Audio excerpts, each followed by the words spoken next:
ఎక్కడైతే గత కొన్ని రోజుల క్రితం భారీ వర్షాల కారణంగా గతంలో ఏదంటే మన ఏరియాలో ఎక్కువ భారీ వెహికల్ వెళ్ళడం వలన కొన్ని రోడ్డు చోట డ్యామేజ్ అయినాయి. వాస్తవం అది వర్షాలు రావడం కారణంగా ఎక్కడైతే మన డ్యామేజ్ అయిన ప్రకారంగా వర్షాల కారణంగా భారీ వెహికల్ వెళ్ళడం వల్ల ఇంకా కాస్త కొద్దిగా డ్యామేజ్ అయింది. దాన్ని ఆల్రెడీగా నేను ఒక 4 రోజుల క్రితం నుండి 2 రోడ్డు స్టార్ట్ చేసినాను.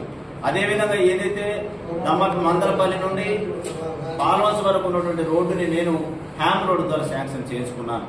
అందుకనంటే అది మొత్తం పూర్తి డ్యామేజ్ అయితే ఆలోచనతో ఆ రోడ్డుని ఇప్పుడు అద్భుతంగా తయారు చేస్తాం. ఇప్పుడు ఆల్రెడీ పాల్వంచ నుండి ఎక్కడైతే సీతారాంపురం ఉందో అక్కడ నుండి మందలపల్లి వరకు ఎక్కడైతే డ్యామేజ్ ఉందో ఆ రోడ్డును కూడా ట్రాక్షన్ చేస్తామన్నాం. 1 వీక్ నుండి ఆల్రెడీ మేము ట్రాక్షన్ చేస్తూనే ఉన్నాం.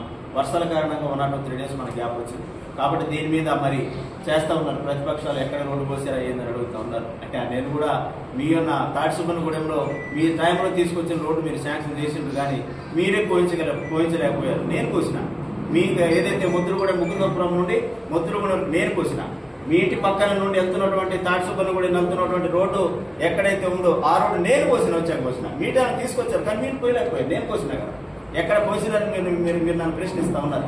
ఏం పోయలేదు ఎక్కడికి చెప్పండి. ఎక్కడికక్కడికి అనుసంధానం చేస్తారు. ఎక్కడికెక్కడికి రోడ్లు డివైడర్లు కూడా ఇబ్బంది లేకుండా చేస్తా ఉన్నాం. కాబట్టి చేసే పనిలో నిబద్ధతగా చేయాలని ఆలోచనతో చేస్తా ఉన్నాం. కాబట్టి ప్రతిపక్షంగా మీరు అడిగి సమాధానం అడగాలి. మీరు అడుగుతూనే ఉండాలి. సమస్యని ఉంది అని మీరు చెప్పాలి. వాస్తవానికి రోడ్డు డ్యామేజ్ అయింది, నిజంగా అడిగారు. తప్పే ఉంది దాంట్లో. రోడ్డు డ్యామేజ్ అయిందని ప్రశ్నించారు. దాని తప్పేం లేదు. కాబట్టి జరిగినటువంటి వాతావరణం దృష్ట్యా వర్షాల కారణంగా రోడ్డు గతంలో ఏదైతే రోడ్డు పోయబడిందో మీ సమయం కావచ్చు అంతకుముందు కావచ్చు రోడ్డు డ్యామేజ్ బాగలేదు కారణంగా ఇప్పుడు కాంగ్రెస్ ప్రభుత్వం వచ్చిన తర్వాత కొన్ని ఏళ్లలో పోసినటువంటి రోడ్లు డ్యామేజ్ అయినది. దీన్ని ఒక ప్రణాళికబద్ధంగా చేయాలని చెప్పేసి హ్యామ్ రోడ్డు ద్వారా ఈరోజు మేము ప్రణాళిక తయారు చేస్తా ఉన్నాం. కాబట్టి ఖచ్చితంగా మరి ఏదైతే ప్రశ్న చేసి కొద్ది రోజులు చూసిన నా ఎమ్మెల్యే క్యాంపస్ ముట్టడి చేసి పోస్తారా లేదని అడగండి.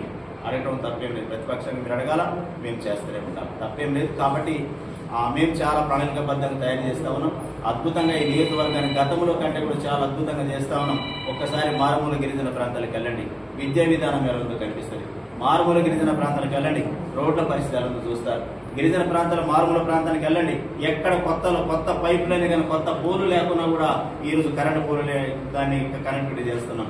అదేవిధంగా బడి యొక్క అధునాతన కార్యక్రమం చూస్తున్నాం. వెళ్ళండి, అంగన్వాడీలు చూడండి ఎంత అద్భుతంగా చూస్తారు. చూడండి, ప్రతి గుడిసెల్లో కూడా వెళ్ళండి.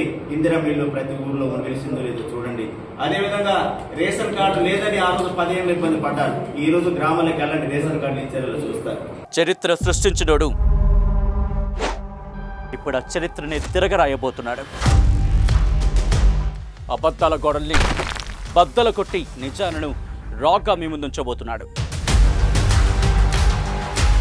నిజమైన వార్తల కోసం వెంటనే డౌన్లోడ్ చేసుకోండి రా యాప్ని.